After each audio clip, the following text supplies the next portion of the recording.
Anchorage, Alaska. Known for the Slammin' Salmon Derby and the Fur Rondy, along with running of the bulls, but with reindeer? Yep, reindeer. Along with running with reindeer, Alaska is known for its hunting. People come from across the nation to hunt black bears, moose, and caribou, but you wouldn't think Alaska would be known for hunting humans? Yep, my script definitely says humans. This is where the subject of this video comes in. Robert Hansen, aka Bob the Baker, Bob, really whatever you want to call him. Hansen would blame all of what he did on his high school days. Born in the huge, giant 5 square mile city of Estherville, Iowa, he had a very lonely childhood. He grew up as a social outcast because he developed a stutter in his voice and suffered from severe acne which left scars on his face. He started to fear women because of how much he would get made fun of. He would also see all of his friends start to get in relationships during his junior year in high school, but he couldn't even talk to someone because he wasn't able to control his stutter. His father was really tough on him, often having him stay in the family bakery working until about 2 a.m. He would often find solitude in being alone, and it was there that his fear of women would start to become hatred and violence. In his solitude, he liked to be in desolate woods right outside of his hometown and became an accomplished hunter. Hansen would enlist in the Army Reserves in 1957 and was discharged a year later, which then he became an assistant drill instructor at a police academy in Pocahontas, Iowa. In 1960, he got married for the first time to a younger woman he met while being a drill instructor. Also in 1960, he would set fire to a school bus garage because he was getting revenge for his unpopularity in high school. At this time, he was a member of the local fire department, so people thought it was strange she was the first one on the scene so fast. While in jail for this crime, his first wife had filed for divorce and left him. Hansen would get married to another woman, and in 1967, they decided to make a fresh start in Alaska with their 2 children. It was here when he learned how to fly an airplane and got even better at hunting. He was extremely precise with both a rifle and a bow. He would go on to live a double life, as you would call it. His main life was his fake one.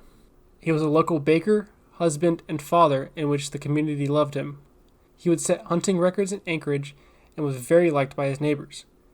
His second life was going to strip clubs to pick up women by having them come up to him, and this was part of his elaborate fantasy. The construction of the 800-mile oil pipeline in Alaska brought many people in for the get-rich-quick schemes. Most of these people traveling up to the north would end up going into sex work or working at a strip club because their first plan did not work out. Hansen was believed to have started his killing in 1972. Imagine that, another serial killer in the 1970s. He would find a sex worker on the street, pay for a night with him. He would then force them to his house, fly them out to a remote location using his plane, and then leave them out there so he can hunt them like wild game. He compared this game of his to hunting down a grizzly bear or a Dall sheep. According to Cindy Paulson, the one who was able to get away from Hansen, he would pay for the girls, then once they were in his car, he would point a gun at them so they wouldn't try to leave. Once they got back to his house, he would handcuff them to a post, and in the case of Paulson, he took a nap. Once he awoke from his nap, he then took her to his cabin, which had his plane. He would then fly them out to a remote location and leave them there. He would fly back to his cabin so he can then start the hunt. This hunt would last for hours and possibly even days. After he kills someone, he would like to take a souvenir, which would be a piece of their jewelry. Cindy Paulson snuck out of the car while Hansen was getting the plane ready, and she left her shoes in the car so they can confirm she was in there. When she left, she ran to a nearby street where she managed to flag down a truck. This truck took her to the Mush Inn, where she pleaded with the clerk to let her call her boyfriend. The truck driver then called the police after leaving her there. The police got to the Mush Inn, where they were redirected to the Big Timber Motel.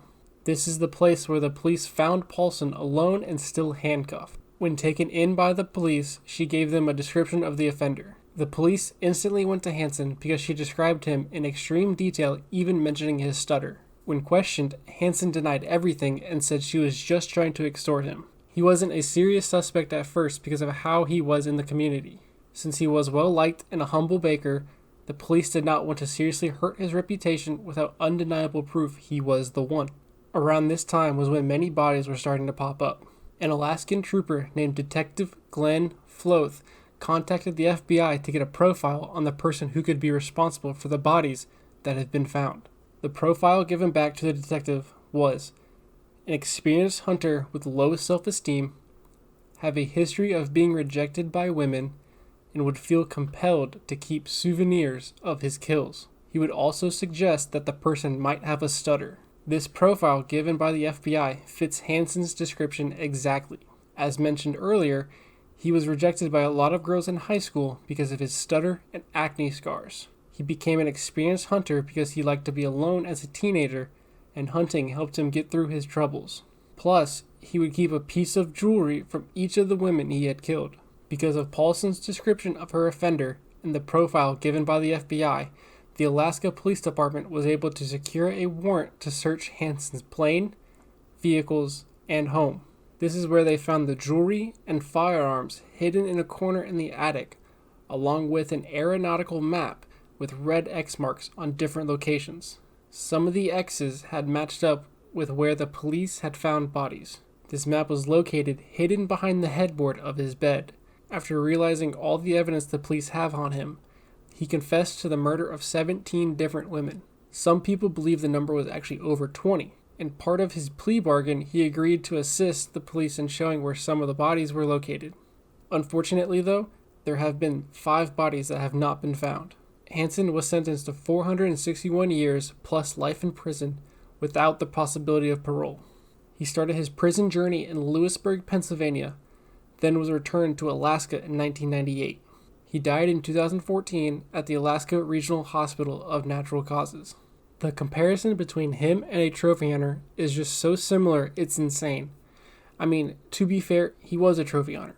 A trophy hunter would plan their kill with considerable care and deliberation.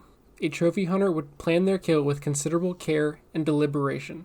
They would decide on who their victim is well in advance. They take great care in planning where the killing will take place and how the killing will occur. There is also a compulsion to keep a trophy. A trophy hunter likes to mount the head of a kill or even taking the antlers of a deer, while serial killers like to take a trophy from their victim so they can relive the moment of what happened. As for his wife and kids, they tried to stay in Alaska after everything went down. I mean, I don't know why you would try, but they did try.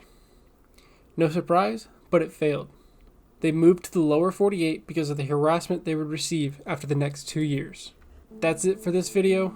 Thank you all for watching, and until next time, everyone.